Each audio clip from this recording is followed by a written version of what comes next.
20 h sur la télévision Futur Média. Bonsoir à toutes et à tous. Bienvenue à cette principale édition. Les titres, c'est dans un instant. Les forces de la CEDEAO encadrent le State House, symbole du pouvoir du président sortant.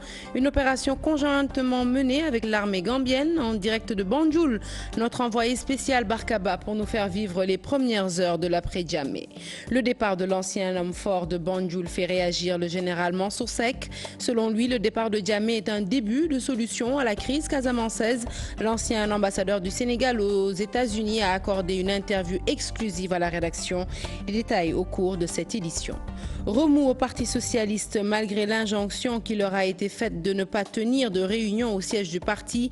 Les souteneurs de Khalifa Sall s'obstinent. Ils annoncent pour jeudi une réunion qui sera tenue de gré ou de force. Déclaration du secrétaire général de la Convergence socialiste, Serigne Babacar Mbaye. Panne de l'appareil de radiothérapie de l'hôpital Dantec. Un incident prévisible selon le docteur Marika Cissé qui confirme l'obsolescence de la machine. Une machine dont l'arrêt oblige les patients à se rendre dans les pays voisins pour se soigner. La présidente de l'association Cancer du Sein Sénégal se désole de la hausse opérée sur les frais de traitement dans ces pays étrangers. Sport, bilan d'étape après la qualification des Lions au quart de finale. D'abord celui du président de la Fédération sénégalaise de football, Maître Augustin Senghor, et ensuite celui de Mamadou Kassé, journaliste sportif. Également au menu de l'actualité sportive, les réactions des joueurs, Pape Kouli Diop et Moussa Sow, buteur contre l'Algérie.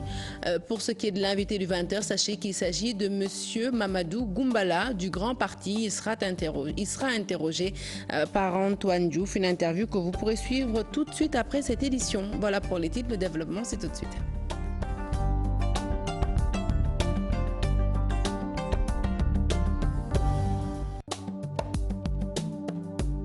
Bonsoir à toutes et à tous. La Gambie pour ouvrir ce journal et tout de suite de l'autre côté de la ligne, notre envoyé spécial à Banjul, Barkaba.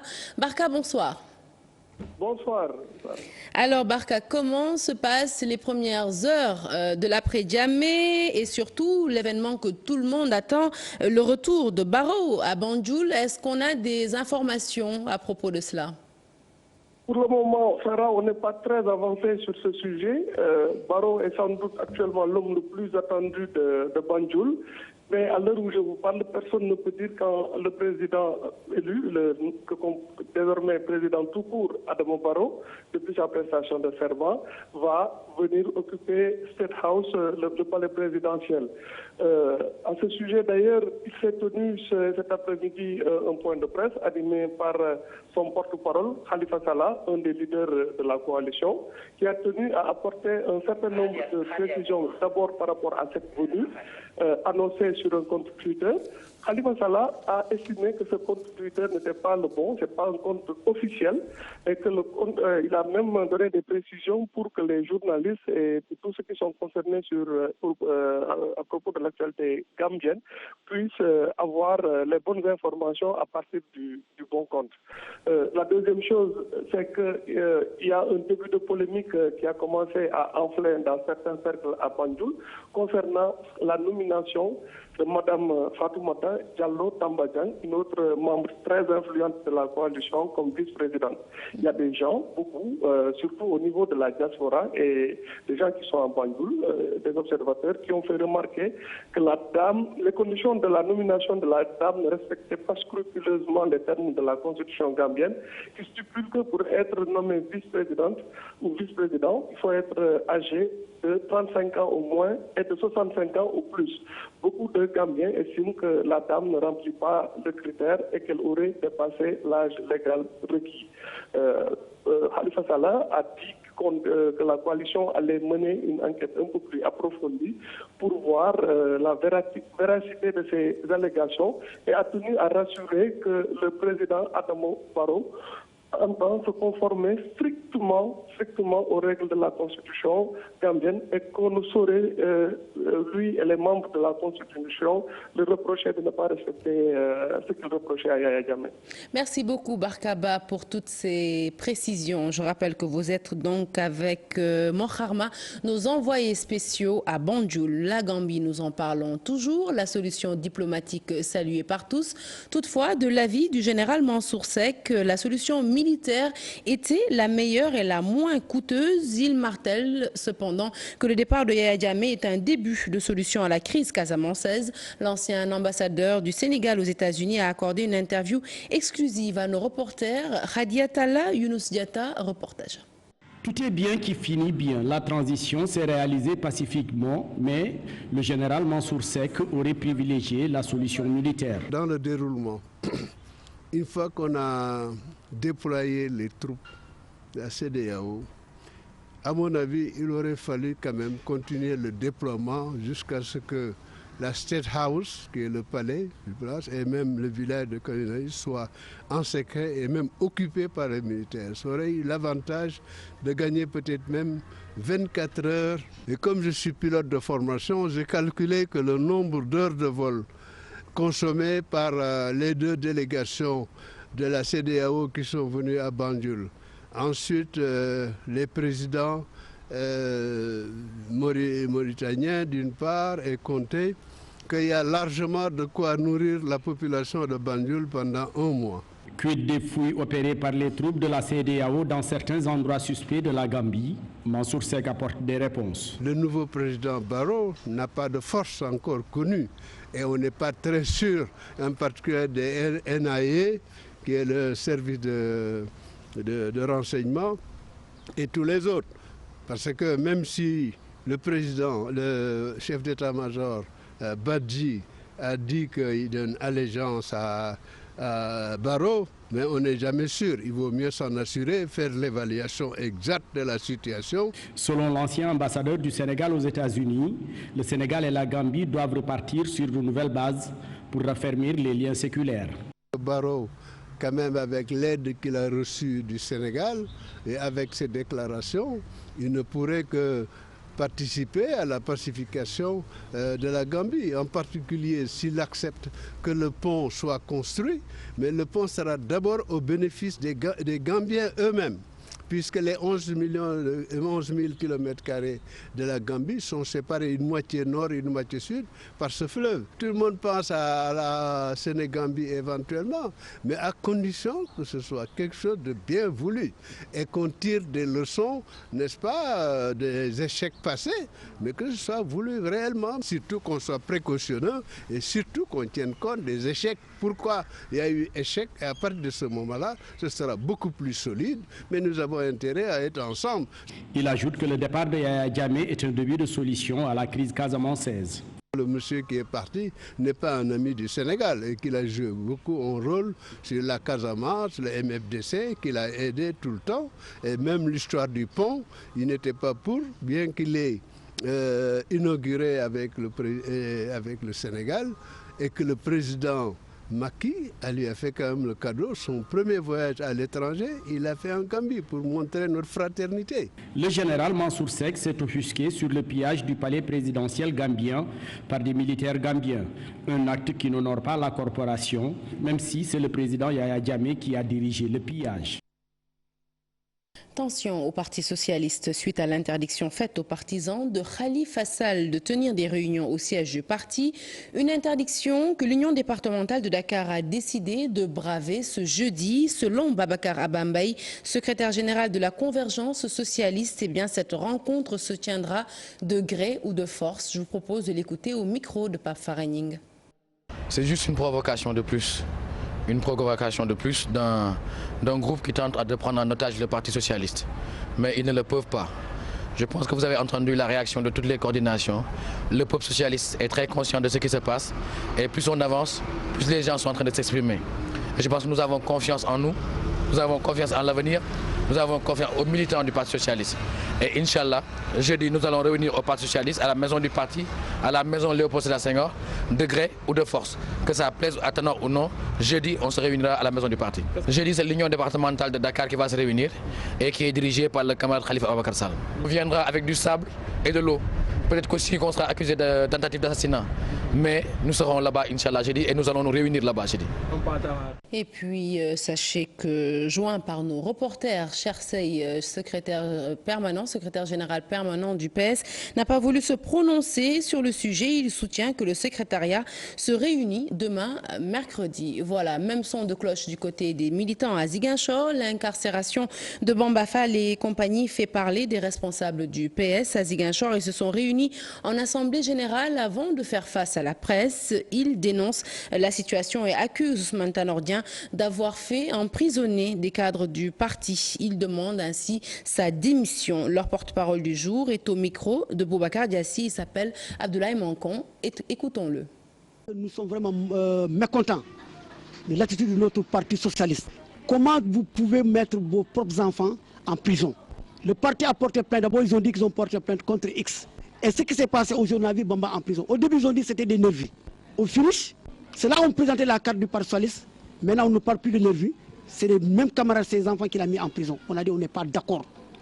Pourquoi ils les ont mis en prison? Parce que cela supporte Khalifa Ababakar Sall. Que le pouvoir le chasse, que Tanor le chasse. La candidature de Khalifa Ababakar Sall, c'est une demande sociale des Sénégalais. Et s'il plaît au bon Dieu, Khalifa sera le candidat en 2019 et Khalifa va gagner ces élections de 2019. Nous ne pouvons pas adhérer à ces forfaitures. Dans l'avenir, nous allons commencer à faire des marches, dénoncer ce qui se passe dans le parti socialiste et nous demandons aussi le départ de Ousmane Tanordien. À quelques mois des élections de représentativité syndicale prévues le 11 mai prochain, les secrétaires généraux des syndicats mènent des tournées dans le nord du pays. C'est le cas de Sidi Ndiaye de la FGTS qui était à Saint-Louis pour remobiliser ses camarades. Sur place, il a dénoncé l'achat de conscience de certains syndicalistes qui auraient envahi la vieille ville avec des mallettes d'argent. Sidi Ndiaye est avec nos correspondants dans la vieille ville, Ousseynou Diop et Habib Sek. Mais l'achat de conscience qui a démarré prouve la panique qui a changé de camp, puisque c'est eux qui se réclamaient centrales représentatives. Aujourd'hui, ils sont obligés de sortir de l'argent pour avoir le suffrage des électeurs. Donc je voulais sensibiliser les travailleurs par rapport à cela, puisqu'il faut attendre 5 ans pour faire partie du jeu en cas de non-qualification. Donc c'est aux travailleurs de juger et d'apprécier et de voter en toute liberté, en toute responsabilité. Faute de quoi, ils vont avoir des centrales moribondes qui étaient là depuis lors, qui ont gagné les premières élections et qui n'ont rien fait. Et les Sénégalais sont là, les travailleurs sont là pour témoigner. Donc vraiment, nous sommes tranquilles, parce que nous n'avons pas d'argent à distribuer. Nous n'avons que notre message et que notre force de travail et notre conviction sur le terrain. Et je crois que les travailleurs sauront faire la différence entre les corrupteurs, les syndicalistes corrupteurs qui ont des mallettes d'argent qu'ils distribuent, et les syndicalistes qui sont là tout le temps avec eux pendant les moments chauds. Maintenant, le 11 mai n'est pas loin, que chacun s'assume après les résultats pour véritablement voir qui prend en charge les intérêts des travailleurs. Allez, parlons santé à présent avec la panne de la machine de radiothérapie de l'hôpital Aristide Le Dantec qui fait couler beaucoup d'encre ces derniers jours. Des patients sont du coup obligés de se rendre dans des pays voisins pour se faire traiter. Une situation déplorable selon la présidente de l'association Cancer du sein Sénégal. Elle se désole de la hausse opérée justement sur les frais de traitement dans ces pays étrangers. Mame Diarra Gueye Kébé appelle à une solidarité nationale pour aider les autorités dans ce combat. Ces propos sont recueillis par Aminata Mbaresso et Mourou Diop. La machine de l'appareil de la radiothérapie est une cobaltothérapie qui est arrivée au Sénégal en 1980, qui a fait ses beaux jours, qui a soigné beaucoup de malades du Sénégal et de la sous-région, y compris moi-même. En ce moment, les structures, les pays qui disposent de la radiothérapie, il y a la Tunisie, le Maroc, la Mauritanie et le Mali. Au Mali, la radiothérapie était à 200 000 francs. Le jour où ils ont su que la radiothérapie au Sénégal ne marchait pas, paraît-il qu'ils ont revu les prix à la hausse. Et pire, ils ont essayé de faire des prix selon la partie qui doit être traitée. Si vous avez, il y a un prix pour la radiothérapie pour le sein, un prix pour la radiothérapie pour le col, ainsi de suite. Et ça, vraiment, j'ai trouvé ça pas sympa du tout. Et en Mauritanie, le coût est à 1 400 000 francs, sans compter les examens préalables, les frais de séjour et tout ce qui s'ensuit.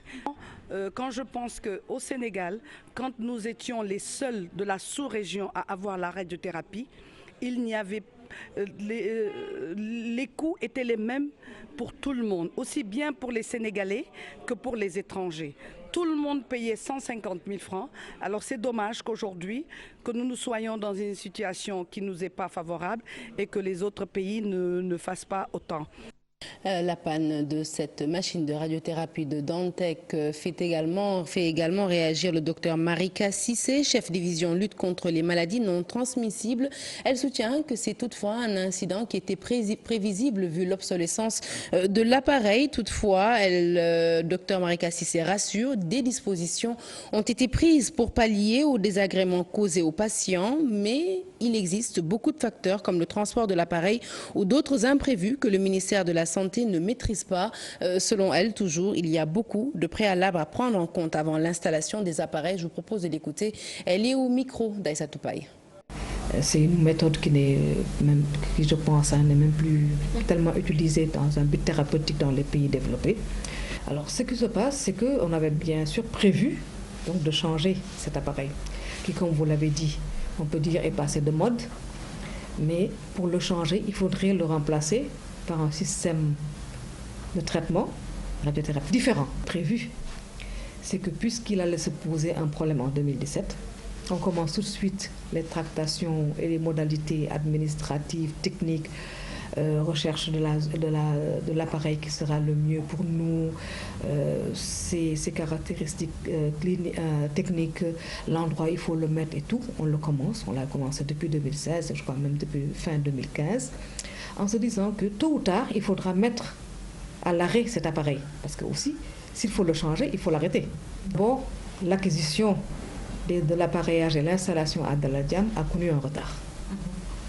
Pas pour des problèmes de finances, mais surtout pour un problème de technique et de transport de l'appareil.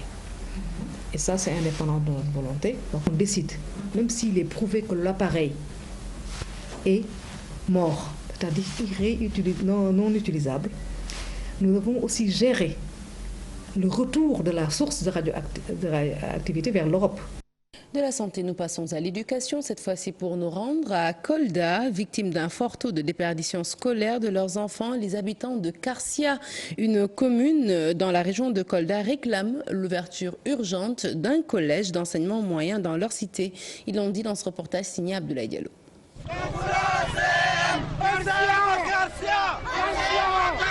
Situés sur la route du Sud, les habitants de Karsia veulent un collège d'enseignement moyen dans leur localité. Nous, population de Karsia et environ, réclamons un collège d'enseignement moyen. La communauté a trouvé un site assez grand pour accueillir le CEM et s'est investie en construisant des salles de classe. Depuis 3 ans, nous connaissons un taux de réussite d'environ de 80% au CFE et à l'entrée en 6e, avec des effectifs qui augmentent d'année en année. La preuve, sur les 100 candidats qui ont composé au centre de Karsia, on a eu 87 admis. Ces 87 enfants de 11 à 12 ans font chaque jour 16 km à vélo ou attendent un véhicule hypothétique et payent 200 francs par jour, ce qui est loin de la bourse des parents en zone rurale. L'ouverture de ce CM les tient à cœur. Que nous voulons que nos enfants soient à nos côtés, du préscolaire au collège. Notre engagement n'est plus à démontrer. À cet effet, nous voulons que dans le court terme, que nos vœux soient réalisés pour le bonheur de nos enfants. Depuis près de 10 ans, la localité n'a enregistré que 3 bacheliers à cause du fort taux de déperdition scolaire à Karsia et environnant.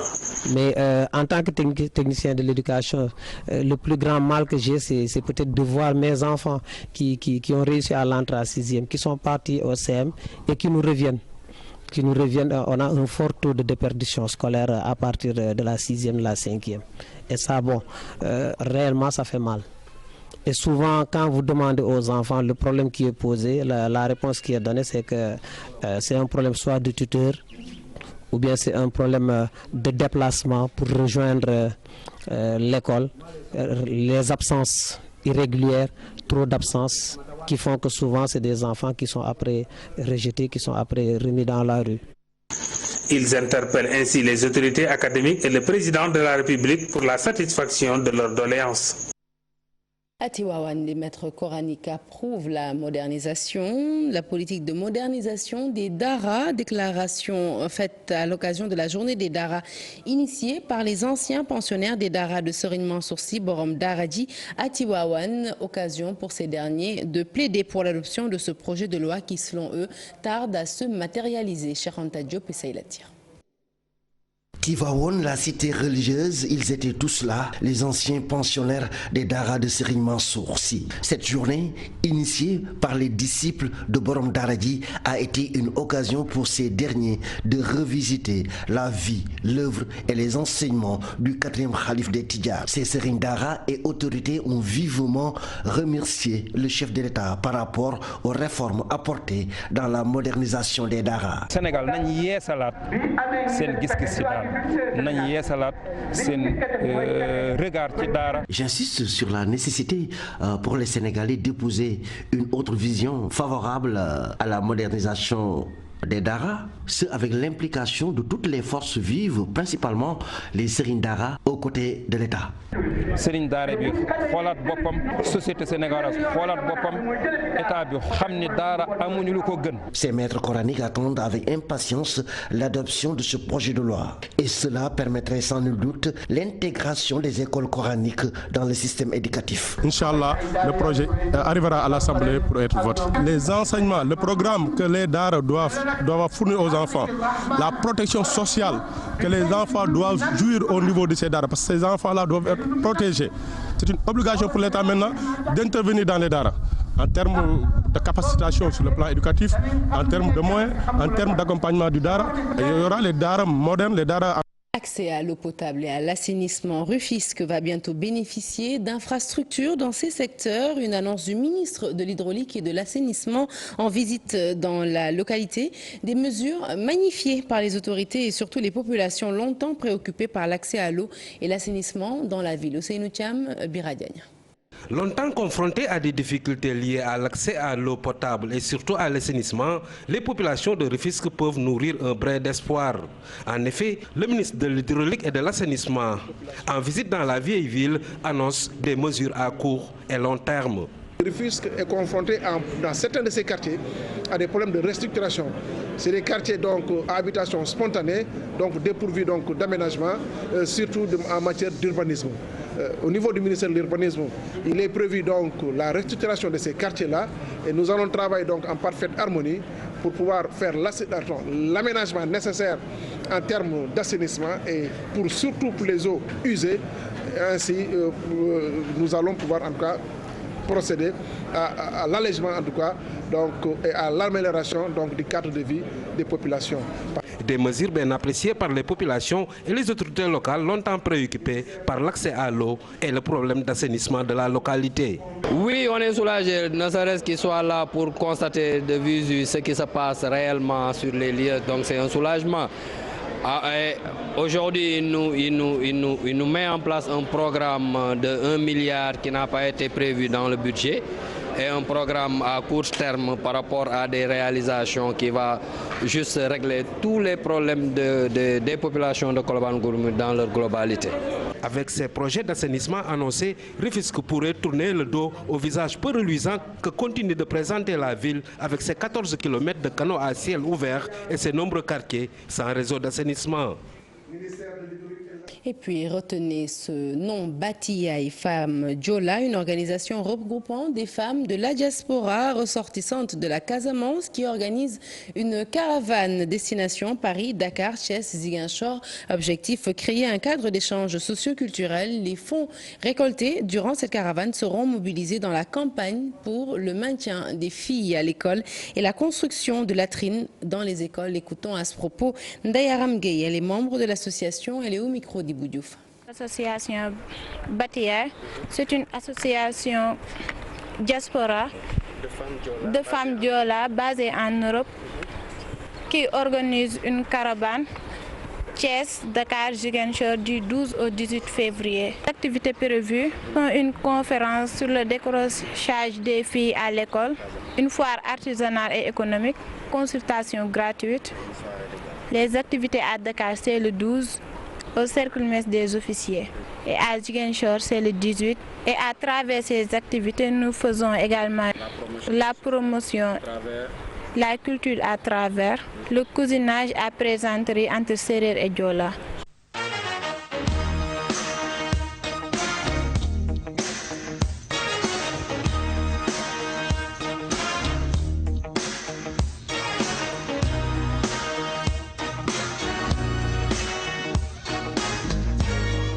L'actualité sportive, c'est naturellement la CAN, un Sénégal ambitieux et qui veut aller en finale. Les mots sont d'Augustin Senghor, président de la Fédération sénégalaise de football, qui a revu les objectifs à la hausse après la qualification des Lions au second tour. Il l'a fait savoir à l'occasion d'une visite de son équipe à la maison affectée à la presse au Gabon. Occasion pour les fédéraux de tirer un bilan d'étape du parcours des Lions, tant sur le plan sportif que médical, et de se projeter bien sûr vers de prochaines rencontre. Mamfatou Ndoye et Hamza Diallo pour les détails.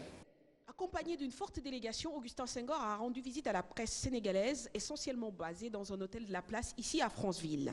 À cette occasion, le président de la FSF a tenu à rendre hommage au travail abattu par les journalistes. On le sait, quand on a le privilège de gérer quelque chose qui intéresse tous les Sénégalais, on doit être ouvert en termes d'information, mais aussi on doit être réceptif aux critiques.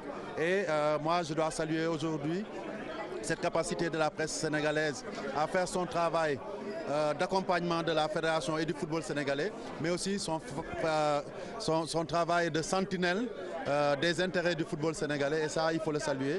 Et aujourd'hui, l'ensemble de la fédération, à travers ma personne, remercie la presse nationale, sportive nationale, pour le travail qu'il est en train d'abattre. Dans cette délégation, le médecin de l'équipe nationale du Sénégal, qui en a profité pour nous parler de l'importance de la récupération des joueurs dans une ville où il fait actuellement très chaud et humide. C'est assez important et on en a discuté avec le coach pour que ceux qui jouent le lendemain de match essaient de récupérer un peu plus. Et comme c'est une compétition qui peut durer en longueur, cette récupération est fondamentale, que ce soit en sommeil, que ce soit en récupération, c'est-à-dire compenser les pertes en eau ou en électrolyte, comme je vous ai dit. Et ça, c'est important. Beaucoup de féculents, beaucoup de protéines, et puis beaucoup d'eau aussi. Au cours de ces échanges, le président de la Fédération sénégalaise de football a fait part des ambitions du Sénégal, désormais revues à la hausse. Les Lions ont le potentiel pour aller en finale à condition de rester tout aussi humbles que forts. Qui plus est, quand on sent que, en tout cas, à notre avis, les conditions sont réunies, une équipe qui est performante, des joueurs de talent, une équipe qui est devenue solidaire, qui a aujourd'hui plus d'envie que par le passé et qui a derrière elle tout un peuple qui la pousse vers la victoire. Et aussi, il faut le dire, je pense qu'aujourd'hui, nous savons que nous n'avons rien à envier à nos adversaires. C'est pour ça que nous devrons prendre match par match comme on l'a fait dans les matchs de poule pour aller au bout. Parce qu'aujourd'hui, cette ambition doit être affichée et assumée pour pouvoir arriver au bout. Une visite qui s'est déroulée dans une bonne ambiance. Les belles performances réalisées jusqu'ici par les Lions favorisent la sérénité et le dialogue. Voilà, donc CAN 2017 au Gabon, le Sénégal qui est sorti premier de son groupe, le groupe B, sans concéder une seule défaite. En attendant les prochains matchs, l'heure est également au bilan ici, chez nous au Sénégal. Le journaliste Mamadou Kassé salue la performance de l'équipe nationale et évoque les chances du Sénégal dans cette compétition. Nous l'écoutons dans ce reportage signé Ibou Diouf et Modou Diop. Un parcours sans faute, une place en quart, le Sénégal surprend ses adversaires et passe en tête du groupe B. Aliou Cissé et ses poulains déjouent les tactiques des adversaires avec à la clé 7 points. Le parcours des Lions est globalement positif. Sur le plan de l'organisation, sur le plan de la préparation, sur le plan de la mise en route, sur le plan de, disons, de la présence et de la prestance, on peut dire que l'équipe des Lions est actuellement au beau fixe. Je l'appelle devoir parce que c'est une mission. C'est une mission qui avait été dévolue à beaucoup d'équipes nationales qui n'ont pas pu la remplir pour une raison ou pour une autre. Et aujourd'hui, On pense que cette équipe qui est quand même porteuse de nos espoirs pourra remplir cette mission que nous attendons depuis plus de 50 ans. Dans cette CAN 2017, on notera aussi ce pari risqué du sélectionneur national, Aliou Cissé, qui a osé ménager quelques cadres du groupe lors de la rencontre Algérie-Sénégal. Heureusement que Aliou Cissé a eu la présence d'esprit de placer ces seconds couteaux entre guillemets, parce que c'est des éléments qui n'avaient pas joué pour la plupart et qui avaient envie de jouer. C'est ce qu'il faut pour une équipe. Une équipe, j'ai l'habitude de le dire, est une école de haute maîtrise du savoir-faire collectif. Mais cette école de haute maîtrise du savoir-faire, ce savoir-faire collectif devrait être dévolu à chacun. Un coup réussi, on a tout pour la suite de l'aventure, avec une place en quart qui s'annonce très palpitante. C'est un adversaire comme tout autre, hein. Et je pense que le fait qu'on se retrouve devant le Cameroun devrait nous amener à encore nous sublimer. L'équipe camerounaise, je sais déjà qu'au départ, c'est une équipe qui était plus ou moins déstabilisée, compte tenu des absences. Il y a eu beaucoup de défections qui font que l'équipe camerounaise était venue juste pour sauver les meubles. L'appétit venant en mangeant, le Cameroun s'est retrouvé à ce stade de la compétition, mais je pense que les joueurs et les supporters n'y croyaient pas tellement. De l'avis de cet observateur, le staff technique du Sénégal maîtrise de plus en plus le groupe. Les clés du match contre le Cameroun se multiplient pour une place en demi-finale. Allez, retour sur l'exploit des Lions qui ont assuré l'essentiel pour leur troisième et dernier match. Une équipe remaniée à 99% qui, à chaque fois qu'elle a été menée face à l'Algérie, est revenue au score. Pape Kouli Diop et Moussa Sow ont répondu au doublé de Slimani. L'équipe du Sénégal termine invaincue. Cette phase de poule, compte rendu du match, c'est avec Mamfatou Ndoye et Hamza Diallo. Une équipe remaniée à 99%. Seul Karambou, désigné capitaine du jour, a joué les 2 premiers matchs. Pour le reste, les remplaçants ont pris le pouvoir et à leurs dépens, puisque Cherno et compagnie encaissent un but dès la 10e minute par l'attaquant Slimani. Les Lions sont plutôt brouillons au plan défensif et offensif.